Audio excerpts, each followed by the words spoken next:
내 눈으로 보는 세상. 구름 한 점 없었다. 멋진 현대식 건물을 배경으로 한 하늘은 아찔할 정도로 파랬다. 건물 앞에 있는 애플리의 로고 조형물이 날카롭게 빛을 반사하고 있었다. 세계 최고의 컴퓨터 기업 애플리. 빅터는 잡지에서만 봐왔던 그 유명한 건물 앞에 서 있었다. 들어가시죠. 어디로 가는 건가요? 빅터가 두리번거리며 묻자 남자가 말했다. 회장님께서 기다리고 계십니다. 테일러 회장님이요? 남자는 고개를 끄덕이며 대답했다. 네, 테일러 회장님께 안내해 드리도록 하겠습니다. 남자를 따라 엘리베이터를 타고 또 복도를 걸어가는 동안 빅터는 점점 몸이 작아지는 느낌을 받았다. 드디어 회장실에 들어서자 중년의 남자가 환한 얼굴로 일어났다. 바로 자네로군. 내 수수께끼를 푼 장본인이. 테일러 회장이었다. 그는 악수를 청하며 반겼다. 이제껏 빅터가 주위에서 본 적 없는 자신감 넘치는 사람이었다. 옷차림도 색달랐다. 멋진 양복 재킷 아래에는 낡은 청바지에 운동화 차림이었다. 빅터는 그 모습이 레몬을 한 입 베어문 것처럼 신선하다고 생각했다. 애플리의 직원이 된 걸 환영하네. 인사를 먼저 해야 한다는 생각이 잠시 머리를 스쳤지만 빅터의 입에서는 다른 말이 먼저 튀어나왔다. 왜 저 같은 사람을... 테일러 회장은 그 뜻을 금세 알아차리고는 대답했다. 아, 학벌 때문에 고민했다지? 하지만 학벌 따위는 아무것도 아니야. 세상의 기준이지 내 기준은 아니니까. 빅터는 회장의 얼굴과 하얀 운동화를 번갈아 바라봤다. 뭔가 알쏭달쏭했다. 세상의 기준이 옳은 것 아닌가요? 전혀 그렇지가 않네. 테일러 회장은 웃으며 검지를 흔들었다. 그리곤 검지를 가슴팍에 대고 줄을 긋듯 수직으로 내려 그었다. 사람들은 심장이 왼쪽에 있다고 말하네. 그런데 사실 심장은 인체 중앙에 있어. 약간 왼쪽으로 치우쳤을 뿐 일반적인 위치 개념으로는 분명 중앙이야. 하지만 을의 심장은 왼쪽에 있다고 알아왔던 탓에 모두 그렇게 말하는 것일세. 우리가 절대불멸의 진실이라고 믿는 과학은 또 어떤가? 천재들이 만든 복잡한 이론이 영원할 것 같지만 누군가 오류를 발견하면 그 이론은 허물어지지. 천동설의 운명처럼 말이네. 머릿속이 더 복잡해져 가고 있었다. 이제 테일러 회장도 빅터의 머릿속을 읽은 것 같았다. 그는 잔뜩 긴장하고 있는 빅터의 눈을 잠시 들여다보더니 말을 계속했다. 하지만 대부분 사람들은 세상의 기준에 자신을 맞추지. 학력, 직업, 패션, 자동차, 심지어는 인생의 동반자까지. 그들은 시대의 흐름에 맞춰 산다고 안도하지만 결국 세상의 기준에 끌려다니는 것에 불과해. 이런 정신으로는 혁신적인 것을 만들 수가 없지. 시대를 선도하기 위해서는 세상의 기준이 아니라 나만의 기준을 따라야 하네. 남이 만든 표지판을 따라가는 게 아니라 내가 직접 표지판을 세워야 해. 빅터는 자신에게 나만의 기준이 있는지 곰곰이 생각해봤다. 아무것도 떠오르지 않았다. 저한테는 그런 대단한 보물이 없는걸요? 빅터는 야구 카드숍 앞에서 빈 호주머니를 뒤적이는 아이처럼 의기소침하게 대답했다. 아니야, 자네만의 기준은 이미 자네 안에 있어. 관건은 나만의 기준을 따르느냐 마느냐 선택하는 것일세. 자신을 믿으란 말씀이죠? 빅터는 레이첼 선생이 했던 말을 떠올리며 말했다. 그러자 테일러 회장은 고개를 크게 끄덕였다. 바로 그걸세. 자네가 아무리 세상의 기준과 다른 길을 가고 있더라도 자네 스스로 자신을 믿는다면 누군가는 알아줄 거야. 내가 이렇게 자네의 가능성을 발견한 것처럼 말이지. 하지만 반대로 자네가 자신을 믿지 못한다면 그 누구도 자네를 믿어주지 않을 걸세. 빅터는 마른 기침을 삼켰다.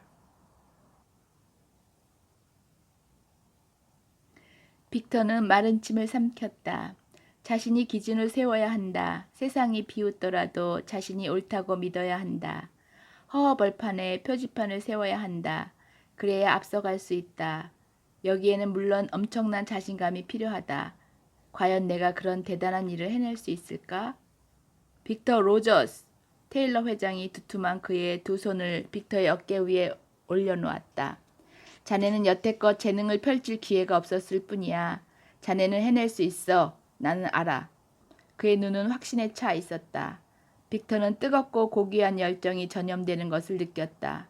불안감은 마법처럼 사라지고 그 자리에 성취하고픈 욕망이 가득 채워졌다. 잠시 후 회장실을 나오며 빅터는 체면에 걸린 사람처럼 중얼거렸다. 나의 기준을 믿어라. 나를 믿어라.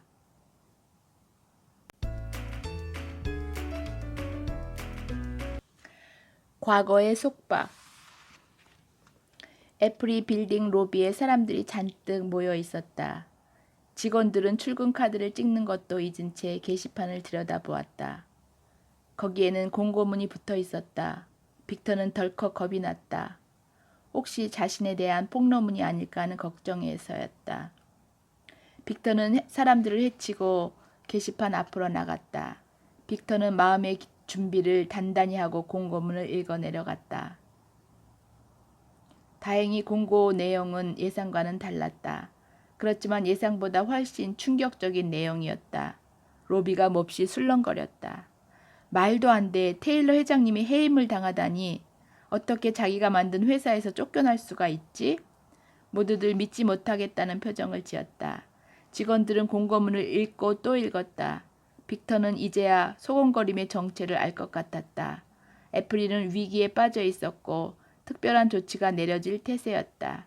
직원들은 나름대로 어떤 조치가 내려질지 예측했다. 다만 테일러 회장이 퇴출될 줄은 상상조차 못한 것이다. 결국 혁신의 저주에 걸려들었어. 빅터의 등 뒤에서 직원들의 대화가 들렸다. 혁신의 저주? 혁신적인 상품의 90%는 실패한다는 이론이야. 아무리 획기적인 아이디어라도 시장에서 성공 가능성은 10%에 미치지 못한다더군. 분명 테일러 회장은 시대를 앞서갔지만 뭐랄까 너무 자기 세계에 빠져 있었어. 몽상가의 한계였군.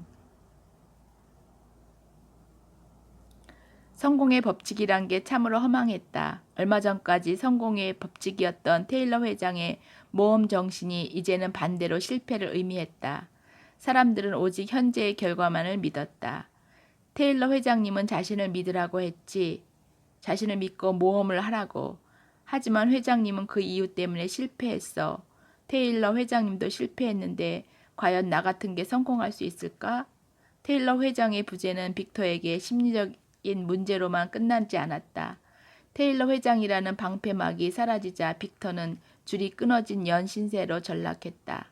새로운 경영진은 애플리에서 진행 중인 프로젝트를 전면적으로 재검토했다. 빅터의 프로젝트는 모두 무산되었다. 빅터를 대하는 직원들의 태도도 조금씩 달라지기 시작했다. 마치 이전 집주인이 버리고 간 처치곤란한 옷장을 대하는 것 같았다. 그러던 어느 날 팀장이 호출했다. 다름이 아니라 이상한 소문이 돌아서 말입니다.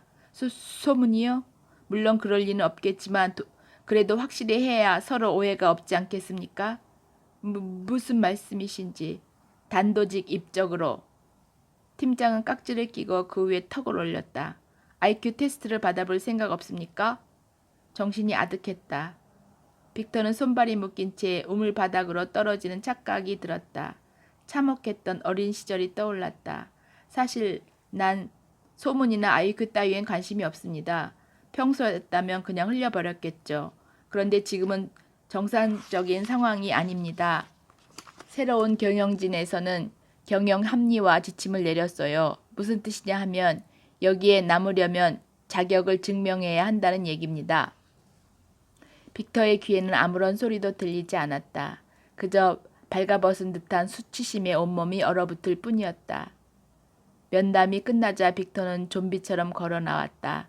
다리가 떨려서 어떻게 걷는지도 몰랐다. 빅터는 사무실을 빠져나와 발이 가는 대로 걸었다. 퇴근 시간은 한참이나 남았다고 바보 녀석아. 앞에 덤프가 보였다. 빅터가 무시하고 걷자 그는 무전기를 들고 따라왔다. 그동안 너에 대해 조사를 좀 했지. 기분 나쁘게 생각하지 마. 소문을 퍼뜨리는 것도 내 의무였니? 덕분은 말문이 막힌 듯 헛기침을 했다. 그건 난 모르는 일이야. 하여튼 너 말이야, 이상한 점이 한두 가지가 아니야. 네 아이디어를 테일러 회장이 좋아한 것도 그렇고 내가 넉 달을 버틴 것도 그래. 그런데 진짜 미스터리는 광고판이야. 도대체 광고판의 수학 문제를 누가 풀어줬지? 내 주위에는 정비서 멍청이들 뿐이잖아. 순간 빅터가 덕프를 힘껏 밀쳤다. 덕프는 커다란 몸집에도 불구하고 너무나 쉽게 복도에 나등글었다. 헛, 이게 미쳤나? 덕프는 인상을 쓰며 천천히 몸을 일으켰다. 하지만 빅터가 달려들자 덕프는 옴짝달싹 못하고 당황해했다. 퍽! 덕프의 얼굴에 빅터의 주먹이 꽂혔다. 덕프는 전혀 예상치 못한 상황에 얼이 빠진 표정이었다. 그러다 빅터가 다시 단단히 쥔 주먹을 치켜들자 재빨리 팔 등으로 얼굴을 가리키고 말했다. 그만! 빅터는 바닥에 쓰러져 코피를 흘리는 덕프를 내려다보았다. 떨고 있었다. 빅터가 알고 있는 덕프는 절대 이런 남자가 아니었다. 덕프는 유니폼 상의로 코를 닦고 옷에 묻은 피를 확인했다. 덕프는 이를 꽉 물고 울음이 나오려는 것을 참았다. 어떻게 이럴 수가 있지? 어떻게? 덕프는 울먹이듯 떨리는 목소리로 체념한 듯 말했다. 그래, 난 사실 애플이 소속이 아니야. 아웃소싱. 그냥 경비업체에 별 볼 일 없는 파견직이라고. 학교 때는 세상이 다 내 것 같았는데 막상 졸업하고 하니 통하지가 않더라. 빅터는 한없는 약한 모습으로 쭈그리고 있는 덕프를 보며 왜 그때는 이렇게 덕프에게 달려들지 못했을까 생각했다.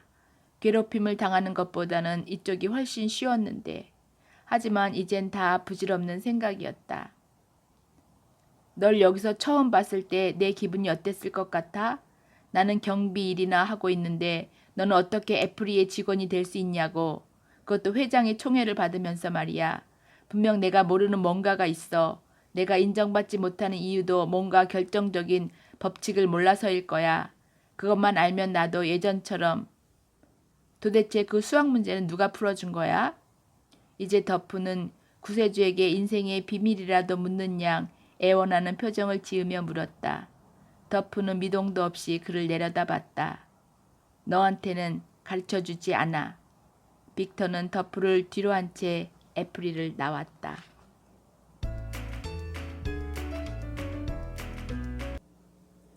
천재가 된 바보. 크리스마스를 앞둔 힐튼 호텔은 안팎으로 분주했다. 대형 트리 장식 아래에서는 시민들을 위한 야외 음악회가 열렸고 로비에서는 안내원들이 부지런히 오가며 방문객들을 맞았다. 3층 연회장에는 특별한 손님들이 모여 있었다. 인구 대비 상위 2%의 IQ를 가진 사람들만 가입할 수 있는 국제 면사협회 회원들이 신임 회장 취임식을 위해 각지에서 찾아온 것이다.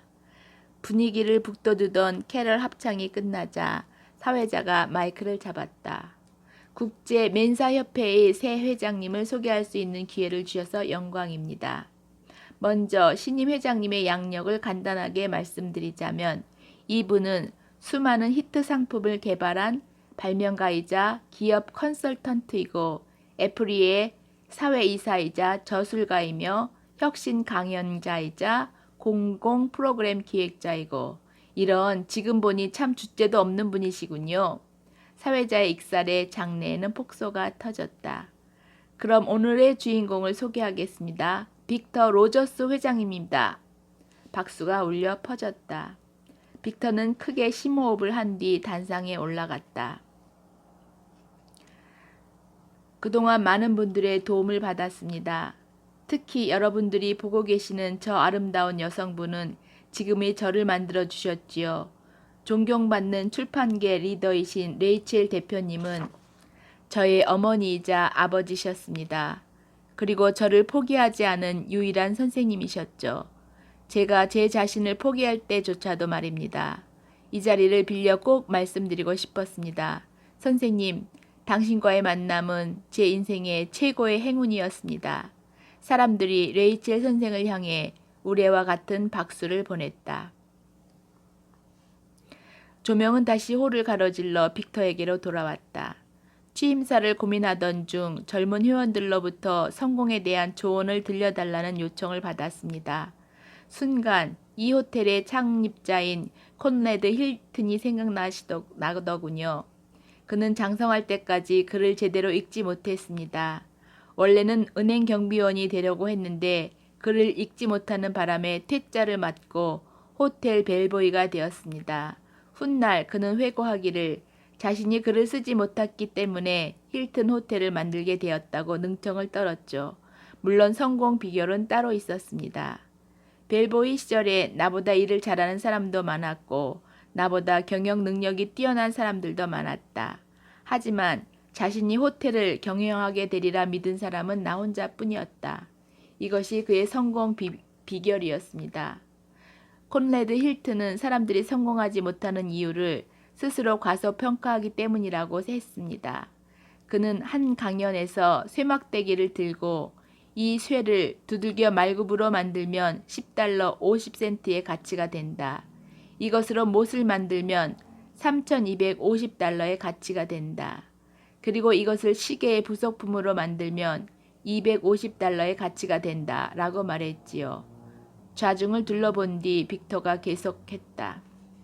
우리는 콘래드 힐튼의 쇠막대기처럼 무한한 가능성을 갖고 있습니다. 절대로 우리의 가치는 정해져 있지 않습니다. 몇몇 사람들은 제가 IQ가 높기 때문에 성공했다고 말합니다. 하지만 여러분도 아시다시피 저는 17년 동안 바보로 살았습니다. 17년 동안 IQ는 제게 아무런 도움도 주지 못했습니다. 아무리 뛰어난 재능을 지닌 사람도 자신을 과소평가하면 재능을 펼치지 못합니다. 자신이 말굿밖에 될 수 없다고 생각하면 말굿밖에 되지 못하고 바보라고 생각하면 진짜 바보가 되는 것입니다. 콘래드 힐튼은 또 이렇게 말했습니다. 남의 재능을 부러워하지 말고 자기가 가진 재능을 발견하라. 당신의 가치는 당신 자신이 만드는 틀에 의해 결정된다. 우리는 숫자로 가늠할 수 없는 능력을 가지고 있습니다. 해보지도 않고 절대 자신의 능력을 재단하지 마십시오. 자신을 믿으십시오. 스스로를 위대한 존재라고 생각하십시오. 그러면 행동도 위대하게 변할 것입니다. 때때로 현실은 여러분의 기대를 배반할 것입니다.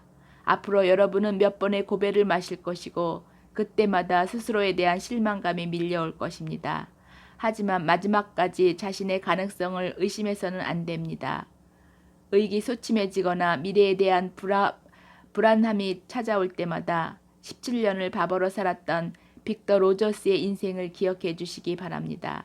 세상에서 가장 멍청했던 남자의 이야기를 들어주셔서 감사합니다. 환호성과 박수가 터져 나왔다. 사람들은 하나둘씩 일어나 기립박수를 쳤다. 로라는 빅터를 바라보며 흐뭇하게 웃었다. 사람들은 모를 거예요. 저런 웅변가가 한때 지독한 말더듬이었다는 사실요. 그러자 레이첼 선생이 고개를 끄덕이며 응수했다. 그래, 그리고 인기 동화작가 로라 덩컨이 한때 꿈도 희망도 없던 웨이트리스였다는 사실도 모를 테지. 로라는 박수를 멈추고 레이첼 선생을 바라보았다. 이제 그녀의 이마에도 주름이 지고 흰머리가 자라기 시작했다. 로라는 그동안 함께했던 일들을 떠올리자 가슴이 뭉클했다. 로라는 레이첼 선생을 껴안았다. 자신을 믿으라던 선생님의 말씀이 옳았어요. 선생님이 아니었다면 저도 빅터도 아직까지 제자리에 맴돌았을 거예요. 선생님은 우리의 진정한 스승이었어요. 감사해요, 선생님. 난 너희들의 재능을 펼치게 조금 도와줬을 뿐인걸. 그것을 행동에 옮긴 건 온전히 너희들 몫이었지. 연회장엔 다시 경쾌한 캐럴송이 울렸다. 세상 참 빠르죠? 저들이 벌써 중년이 되었다니. 난 아직도 청년인데. 하하하. 이제는 저들이 우리의 가르침을 세상에 알려줄 차례가 되었죠. 이미 두 사람은 그걸 실천하고 있는 것 같습니다. 빅터 씨는 강연을 통해서, 로라 씨는 동화를 통해서 위대한 메시지를 전하고 있죠. 제 손녀도 로라 덩컨 씨 팬이랍니다. 잭은 산타클로스 같은 하얀 수염을 쓰다듬며 말했다. 그 모습을 지켜보던 레이첼 선생이 말했다. 선생님이야말로 산타클로스여예요. 바보에게 천재라는 선물을 주었으니까요. 그러자 잭이 호쾌하게 웃으며 말했다. 무슨 말씀을? 저는 산타클로스가 아니라 요정이랍니다. 신데렐라의 아름다움을 깨운 착한 요정 말입니다. 그리고 레이첼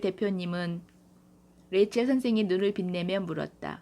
뭔가요? 혹시 천사? 에이, 동화의 세계보다 더 멋진 현실 세계의 안내자죠. 바로 북극성. 저들이 길을 잃지 않도록 내내 지켜봐 주셨으니까요. 감사합니다. 오늘은 여기까지 읽겠습니다.